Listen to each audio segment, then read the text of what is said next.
Modern यौगिक life style में आप सभी का स्वागत है, अभिनंदन है दोस्तों। आज हम चर्चा करेंगे वायरसेस के बारे में। वायरसेस को आप किस तरीके से अपने बॉडी से फ्लश आउट कर सकते हैं, एलिमिनेट कर सकते हैं, इसकी चर्चा आज हम करेंगे।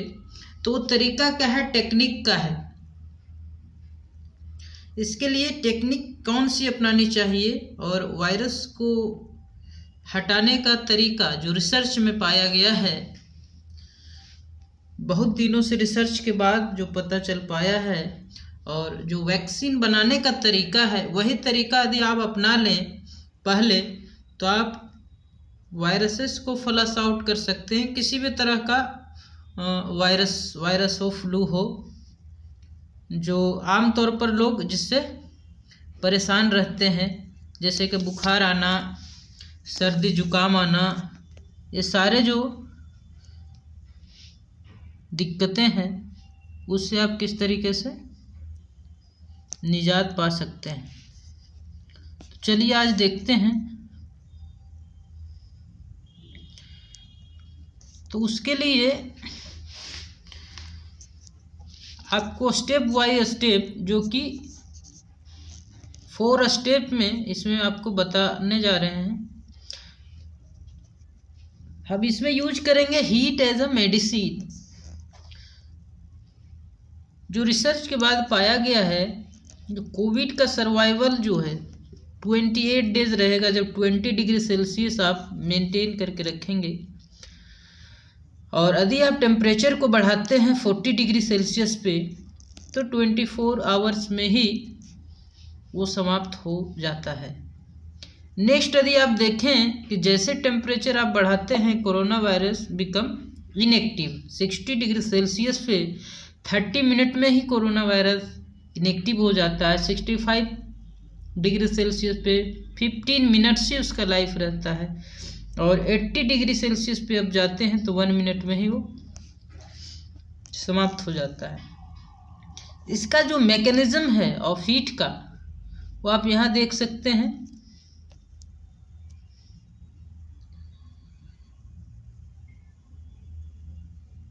आप देख सकते हैं RNA, viral, genome, membrane, protein, ये सारा डिटेल आप यहाँ पे देख सकते हैं। तो ज़्यादा डिटेल को समझने की आवश्यकता नहीं है।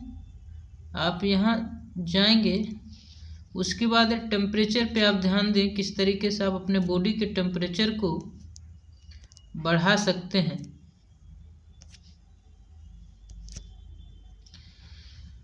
तो यहाँ पे आप देखें कि ह्यूमन किलिंग और किलिंग वायरस किस तरीके से आप, यदि ह्यूमन को 3-4 दिन तक खाना ना मिले तो उसका लाइफ स्पैन समाप्त हो जाएगा। 3-4 दिन तक पानी ना मिले तब भी समाप्त हो जाएगा। 3-4 मिनट तक ऑक्सीजन ना मिले तो समाप्त हो जाएगा। और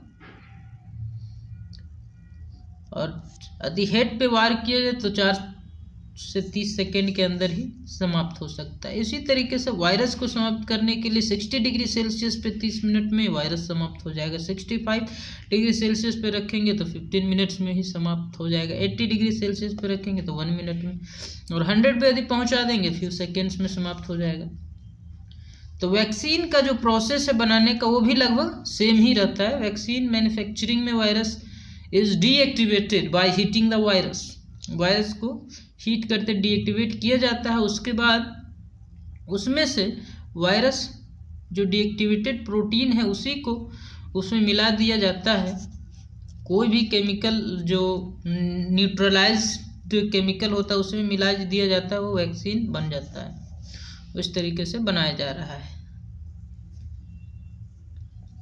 तो आप देखें, किसी भी तरह का वायरस हो, नाम चाहे कुछ भी हो, कोरोना हो, डेल्टा हो, अनेक तरह के वायरस हो, आने वाले समय में अनेक तरह के नामों से जाने जाने वाला वायरस हो, उसका समाप्त करने का तरीका एक ही होगा।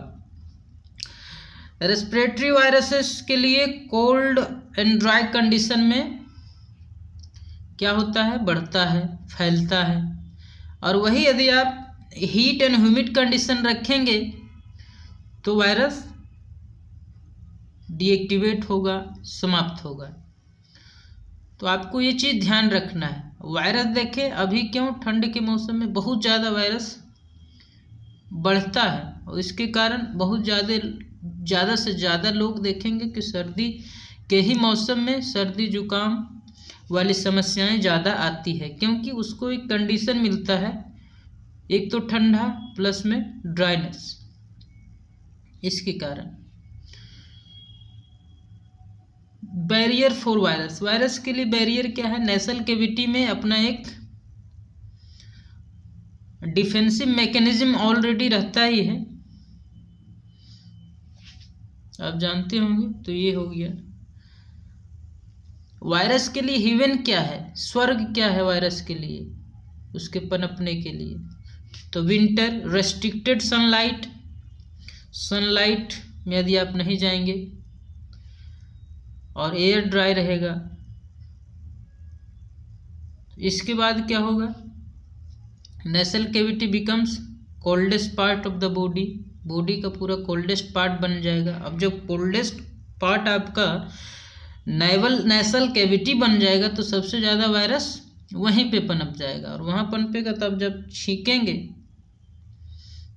और सांस लेंगे तो वही वायरस का फैलाव आपके शरीर में होगा, और आपका शरीर ज़्यादा से ज़्यादा बीमार होता चला जाएगा। यदि आपकी इम्यूनिटी वीक है तो, यदि इम्यूनिटी आपकी स्ट्रॉन्ग है तो कोई भी वायरस आपके शरीर में 2-3 दिन से ज़्यादा टिक नहीं सकता। Next, heat applied to the body, direct inhibition of pathogen, stimulation of innate and adaptive arm of immune system, reduce inflammatory response, prevents tissue damage.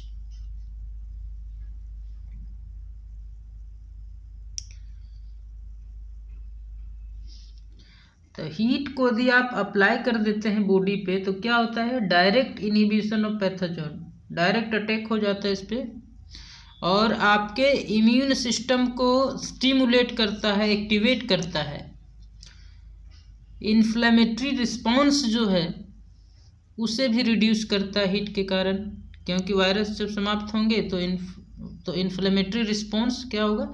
उसकी ज़रूरत नहीं पड़ेगी बॉडी को, और टिश्यू डैमेज भी कम होगा। तो ये सारे चीज़ हैं हीट अप्लाई करने से। उसके बाद heat stress applied on body to mimic fever, the supporting and activating immune system, the second line of defence, ये हो जाता है आपका। अब डिफेंस स्टेज 1 में आएंगे। Direct application of heat to upper airways at the first sign of infection inhibits virus replication.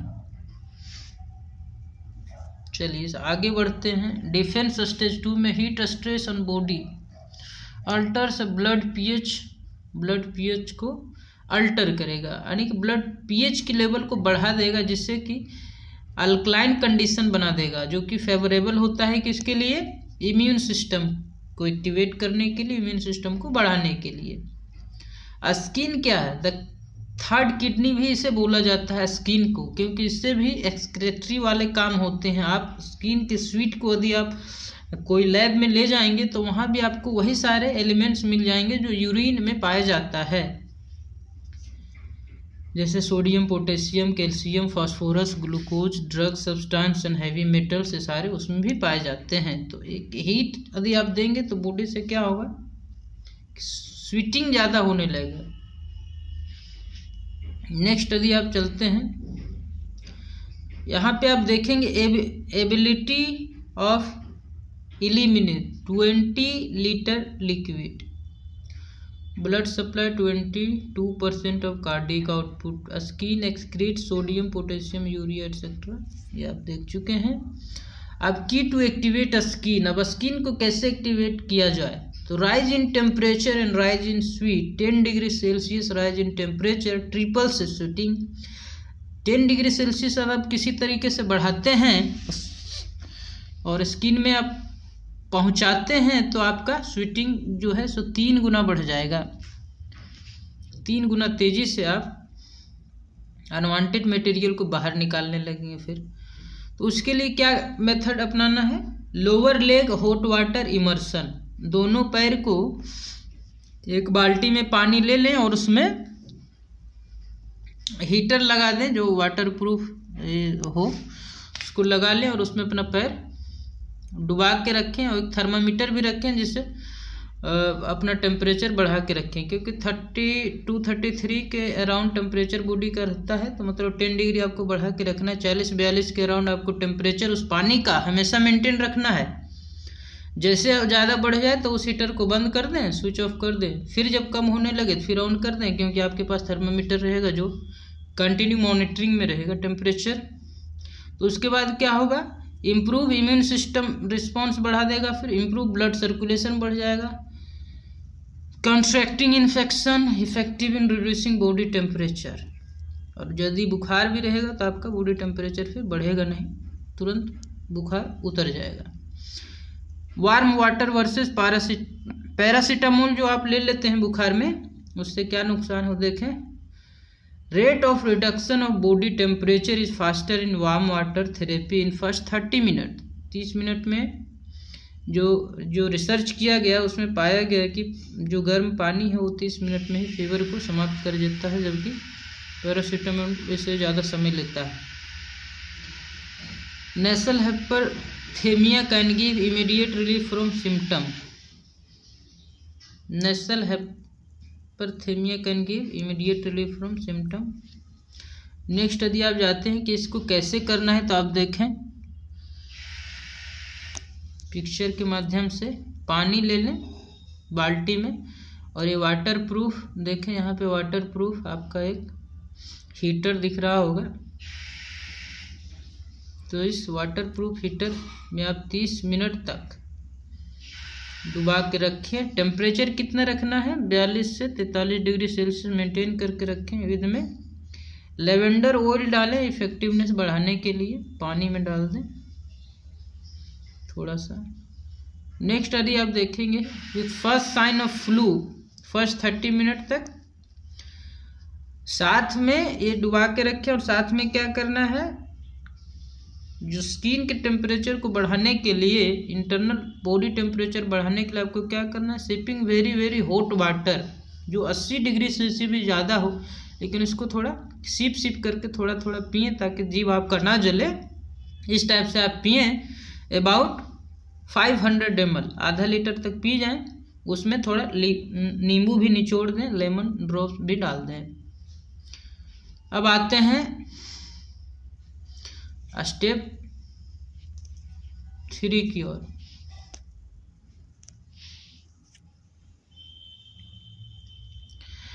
Step 3 में क्या करें, नेसल एरिगेशन, जल नेति जिसे बोला जाता है आयुर्वेद में या योग की भाषा में आप देखेंगे तो जल नेति बोलते हैं इसे। इसका भी टेम्परेचर 40 to 40 डिग्री सेल्सियस रखें। इसमें एक नेति पोट भी आता है, या तो इस तरीके के आप पिक्चर में देख रहे हैं उस तरह का पोट ले लें, उसमें 1 चम्मच नमक डाल दें और एक नोस्टल से पानी डालें, दूसरे से निकालें, ये जल नेति होता है। आप इसमें देखें ये अरेंजमेंट है आपका, जितना आपको करना है अरेंजमेंट। ये हॉट वाटर जो ग्रेटर देन 80 डिग्री सेल्सियस है विद लेमन ड्रॉप्स के साथ ड्रिंक करना है इसे। और दूसरा है नेसल के लिए, ये 200 ml warm water 40 degree to 42 degree Celsius for jal neti nasal irrigation with salt, इसमें डालना है। उसके बाद आप पानी का अरेंजमेंट तो देख ही चुके हैं। पानी का अरेंजमेंट आपको लोअर लेग हॉट वाटर में 42 degree Celsius to 43 degree Celsius with lavender oil 30 minute तक आपको डुबा कर रखना है। उसके साथ यदि आपको खांसी आती है बहुत ज़्यादा, मतलब वूमिंग कफ है, तो आप क्या करेंगे, पोमीग्रेनेट को फ्राई करेंगे। 2 पोमीग्रेनेट लेंगे, उसको ठीक से बाहर का छिलका हटाकर फ्राई करेंगे और गरम गरम, बिल्कुल गरम गरम आपको खाना। उस पोमीग्रेनेट को फ्राई करने के बाद तुरंत खाना है। तो इससे क्या होगा कि आपका जो खांसी है तुरंत ठीक हो जाएगा। पोमीग्रेनेट टू रोस्ट ये आपका लिखा हुआ भी, इसका आप स्क्रीनशॉट लेकर रख लें। और बस सारा अरेंजमेंट जो भी आपको बताएं सारा कुछ इसी एक ही पिक्चर में अवेलेबल है। तो इसको आप ध्यान से देखें, पढ़ें और इसको ज़रूर अपनाएं। और जो भी रिजल्ट हो वीडियो के कमेंट में ज़रूर नीचे लिखें, ताकि ये जो रिसर्च है उससे जो बेनिफिट्स है उसके ऑथेंटिसिटी को ज़्यादा से ज़्यादा लोगों तक हम पहुंचा सकें। और इससे क्या होगा, कॉन्फिडेंस लेवल इम्प्रूव होगा लोगों का, कि इतने लोगों का ठीक हुआ है तो मेरा भी ठीक हो जाएगा। इस तरीके का कॉन्फिडेंस बिल्डिंग तभी होगा जब आप फीडबैक नहीं देंगे। जब अपने आप फ़ायदा ले लेंगे और फिर फीडबैक नहीं देंगे तो इससे आप अपना तो भला कर रहे हैं लेकिन दूसरे का भला नहीं कर पा रहे हैं। यदि आप फीडबैक देते हैं तो क्या होता है, इससे दूसरे लोग मोटिवेट होते हैं और उसका भी भला होता है। तो एक अच्छे काम के लिए इनिशिएटिव है ये डॉक्टर विश्वरूप रॉय चौधरी जी कर रहे हैं, और हम लोग को भी इसमें साथ देना चाहिए। साथ ही साथ यदि आपको ये सर्टिफिकेशन का कोर्स यदि लगता है कि करना चाहिए तो आप कर भी सकते हैं, नहीं भी करना है तो कोई बड़ी चीज़ नहीं है ये चीज़ समझना। यदि आप देख रहे हैं पिक्चर में ठीक से कर रहे हैं तो इसे कीजिए और बेनिफिट पहुंचाइए। मेन मोटो यही होना चाहिए कि ज़्यादा से ज़्यादा लोगों तक ये तरीके को पहुंचाया जाए, और लोग जो इसमें पैसे खर्च करते हैं, जो पैसे बर्बाद करते हैं, उस पैसे को आप कहीं दूसरे जगह यूज कर सकते थे लेकिन इसके चक्कर में आप बर्बाद करते हैं, बीमारियों के चक्कर में बर्बाद कर, उससे आप बचें। ये मेन मोटो है। और लोग एलोपैथिक मेडिसिन के चक्कर में ना पड़े, और क्योंकि उससे कोई बीमारी ठीक नहीं होता, बल्कि बीमारी और लॉन्ग रन में आप देखेंगे तो उसका साइड इफ़ेक्ट बहुत होता है और दूसरे बीमारियों को जन्म देता है। इसीलिए उससे बचने के लिए अपना जो एंशिएंट तरीका है, अपना जो प्राकृतिक चिकित्सा पद्धति है, उसी को बढ़ावा दिया जाए जिसका कोई साइड इफ़ेक्ट नहीं पाया जाता। आप खुद पे रिसर्च करें और इस चीज़ को देखें। ज़रूरी नहीं है कि हर बातों पे आप विश्वास करें, आप खुद प्रैक्टिकल करें और देखें। ये ऐसा प्रैक्टिकल है कि इसे 10 साल 20 साल में करने वाली बात नहीं है। एक दो दिन में ही प्रैक्टिकल करके आप देखने वाली चीज़ है। तो इसे आप खुद पे प्रैक्टिकल करें और फिर देखें। आप ये भी जानते हैं कि गर्म पानी पीने से कुछ नहीं होता, गर्म पानी में पैर डालेंगे तो उससे भी कुछ नहीं होता, ये जानते हैं। कोई ऐसा इसमें रॉकेट साइंस तो है नहीं कि बहुत ही कॉम्प्लिकेटेड प्रोसेस है, सिंपल सा प्रोसेस है, कोई भी कर सकता है। जल नीति आप लाखों वर्षों से पहले ऋषि मुनि लोग करते आए हैं, तो ये तो और सिंपल है, इसमें कोई डरने वरने की बात है नहीं, इसे आप आसानी से कर सकते हैं। इस तरीके से करके आप खुद देखें, एक्सपीरियंस करें और लोगों तक ये बातें को पहुंचाएं ताकि लोग इससे फ़ायदा लें और रोगों से मुक्त हो। तो आज के लिए बस इतना ही। Have a